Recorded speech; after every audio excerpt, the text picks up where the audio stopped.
So this US dollar Japanese yen analysis for Wednesday the 5th of December. Now let's just have a look at prices and where prices may likely go. So here on the US dollar Japanese yen, we've had price come down towards 12.77. We've had a rally to the upside, didn't quite get towards 13.04, so the further sell side momentum took us down towards 12.60. It didn't test the 12.52. It's a sharp move to the downside, rejected, pullback.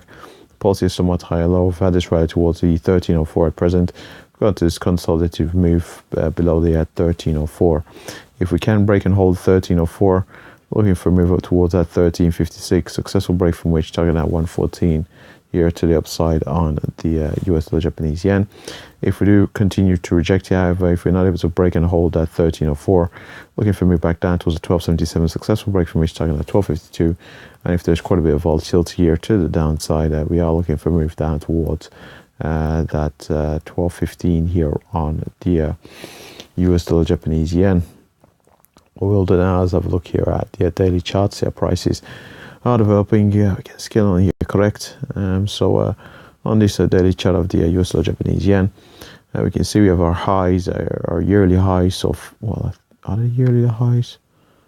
Well, we have our most recent highs here in around the 1450. We have somewhat lower highs in around the 1420s, and we've put in somewhat lower highs, still only marginally in around that 114. We've seen the pullback here so far on the US dollar Japanese yen. So going forward, if we do reject that 13.04 again, we've mentioned possibly at 12.15. Beyond that, we're looking at 11.60.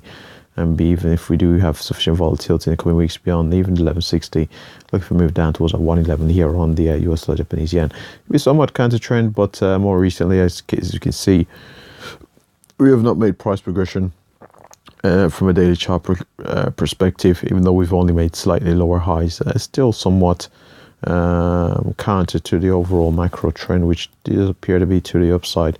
Do seem to be dissipating somewhat. We'll see if we go into a bit of a consolidation and start to fall apart here to the downside on the US dollar Japanese yen. And with that said, that pretty much wraps up the US dollar Japanese yen analysis. Thanks for watching.